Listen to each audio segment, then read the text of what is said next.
Hi everyone, James Rodriguez here, and in this video I'm going to give you a quick tip to improve your students playing in band. If you really dive into what makes a great sound on an instrument, you need to start from the source.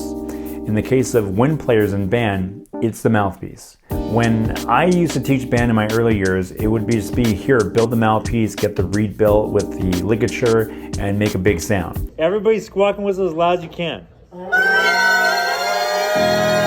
For brass players, it was get the biggest buzz you can possibly make. And that all working great for making a bigger tone and getting the students to have a concept of characteristic sound. However, in my last few years, I've been experimenting more with getting students to play on specific pitches. For example, getting clarinets to squawk on a C, or getting flutes to whistle and play the note A. For brass players, and I've been trying them to get them to buzz specific pitches or even complete tunes and songs on the mouthpiece alone. And I find that playing on the mouthpiece by itself separately has greatly improved my students' concept of tone, their ability to play with good intonation and make adjustments, as well as also playing specific rhythms on the mouthpiece gets them to understand articulation better as well. Because from the attack they're getting, but then on the release, you start hearing that they're dipping down on pitches after they release back on the tongue. So those are certain things I've been doing lately, and I've been finding it's been working great for my students. Now, for all woodwind players, I've been getting them to play these specific notes. Now, I'm going to share this to you in the link down below, but these are the notes I've been using. So for flutes, with the hole closed on the side, begin them to play an A. And if they take the hole off the side, they cover and play an open head joint, they will play an A above the staff. With the hole covered again and playing a higher partial, they're able to play a high E.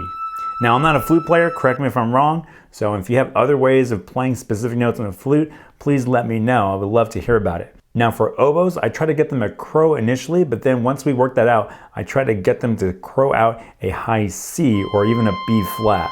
And once again, I am not an oboe player by any means, but if you understand how to play oboe, let me know. I'll be more than lovely to hear about it. For bassoon, I don't try to get them to play a pitch at all. I just try to give them a nice good crow, and then when we attach the mouthpiece on, or the reed onto the bocal, the goal is to get them to squawk and play a C, or crow, sorry, a C on the bocal with the reed on it.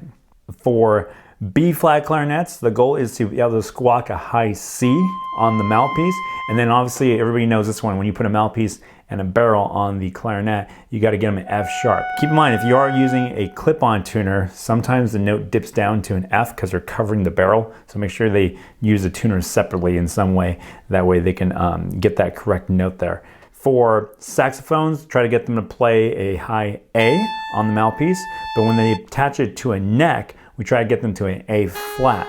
Now notice that saxophones tend to overcompensate and over-tighten, so I get them to loosen their bottom lip when they play and get the top teeth onto the actual mouthpiece, so that way they can loosen up a little bit. For tenor saxes, I get them to play a G on top of the staff on the mouthpiece, and then when they play with the neck on, try to get them to play an E down the bottom of the staff. Baritone saxes should be playing an E flat on the mouthpiece, and then when they play on the neck, should be an E flat. Bass clarinets are tricky for me. I do get them to play a G on top of the staff on the mouthpiece. Now when they put the neck on, I don't really know. I've been hearing different words about what to get, so if you know and you play bass clarinet, let me know. I'd love to hear from your thoughts on what is the proper note to play with the mouthpiece and on the neck, especially on a Yamaha bass clarinet, because for my students, in my experience, I've been getting students to play a little too sharp on that instrument, so I want them to try to play in tune with that. Now for all brass players, I really just try to get them to get a nice good characteristic tone first, but then playing on concert F. Start in the middle partial, it works great for all brass players, and then work your way playing higher if you can, or lower.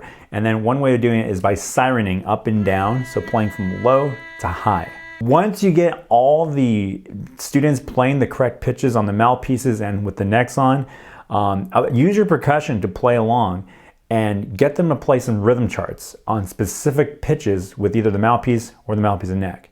And your brass players and percussion should be doubling up on whatever section you're working on. So if you're working on flute head joints, make sure you get the brass and percussion to play the same thing. If you're playing with saxophone and necks, or if you're playing on clarinets with the barrel on, and they're working on that F sharp. Get the brass players and the percussion to play along and double up on rhythm charts or just even long tones. That way you get the whole band engaged the whole time. So that's pretty much it for this video. With that said, I'd love to hear your thoughts about how you're incorporating mouthpiece work into your daily schedules of playing in band and teaching and lesson plans. I'd love to know how you're getting the percussion involved and your brass players while you're working your woodwinds. Hopefully this video was helpful for you. If you like to know the notes that I went over, they're in the link down below. With that said, guys, have a great day. Enjoy the process of teaching, and I'll see you in the next video. Take care.